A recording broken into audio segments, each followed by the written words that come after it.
Welcome to the week that was. I'm Ed Greenberger. I'm recording this on Saturday, Halloween, 3 days before what could be one of the most frightening nights in American history.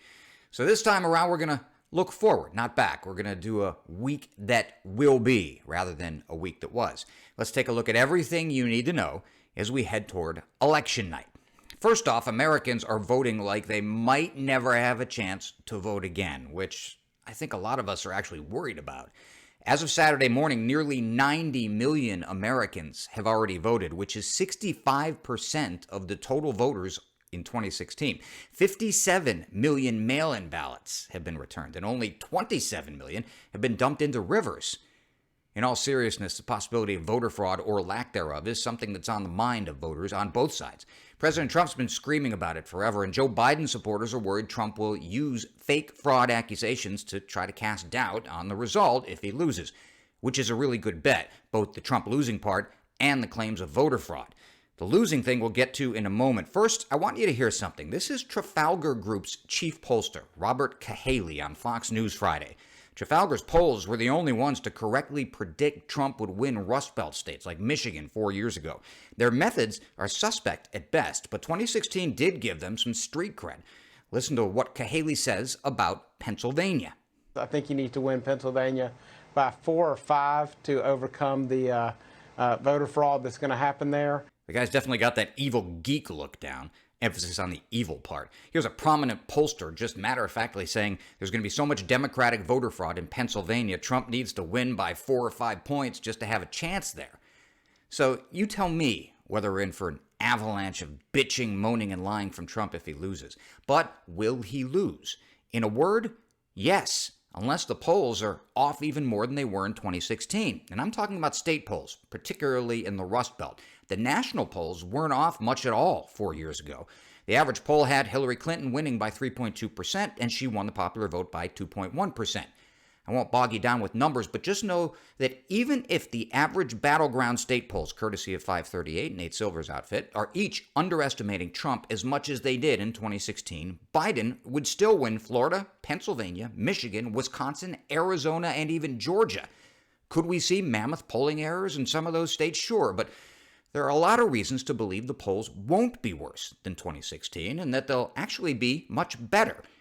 Number one, many polls are now waiting for college education. After 2016, pollsters realized they hadn't surveyed enough voters who weren't college graduates, and they fixed that. Second, we have fewer undecided voters this year. Biden has been at 50% or better in many battleground state polls for a while, where, due to undecideds, Hillary never got there pretty much at any point in any state. Number three, and maybe most importantly, the polling we're seeing at the district level has been awful for Trump, almost across the board, all over America. The vast majority of district-level polls we've seen show a huge swing away from Trump toward Biden compared to how Trump did in those districts in 2016.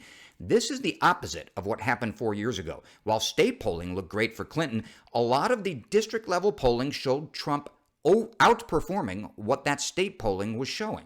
Pollsters and pundits largely ignored that data and really paid for it. Back to the national polls. They underestimated Trump by 1.1 points in 2016, 1.1 percentage points. The 538 national average right now on Saturday has Biden up 8.7 points. Apply the 2016 national polling error, 1.1, and you get Biden winning by 7.6. If Biden wins the popular vote by 7.6, Trump is going to get absolutely crushed, like what Clubber Lang did to Rocky in their first fight crushed. To sum it up, yes, the polls could be way off again, but they'll have to be even farther and much more uniformly off than 2016 for Trump to even have a fighting chance. Now let's talk about election night and how it might unfold, because it's going to be a different experience than we've ever had, and there's a good chance it won't be decided that night. Due to the heavy volume of mail-in ballots and the fact that some battleground states like Pennsylvania aren't allowed to tally those mail-ins until Election Day, we could see one candidate take a big early lead in some states before the other guy starts gaining ground at some point past midnight or even into Wednesday and beyond. Florida and North Carolina have been counting their mail-in ballots for weeks and will report those early voting numbers first, so Biden will likely take big early leads there. Arizona too. But in Pennsylvania and Michigan, it could be the opposite, with Trump taking big early leads, and those states could actually take days to finish counting. And that's where the mess begins. Trump's already talked about how the counting should stop at midnight Tuesday, which of course is ridiculous, and no state is going to do that, no matter how Republican it is. It doesn't matter if Trump claims a false early victory, how often he has lawyers scream about a rigged election, voting fraud, fake numbers. Votes are votes, and they will be counted. And when they're all counted, we'll have a winner. And that winner is almost certainly going to be Joe Biden.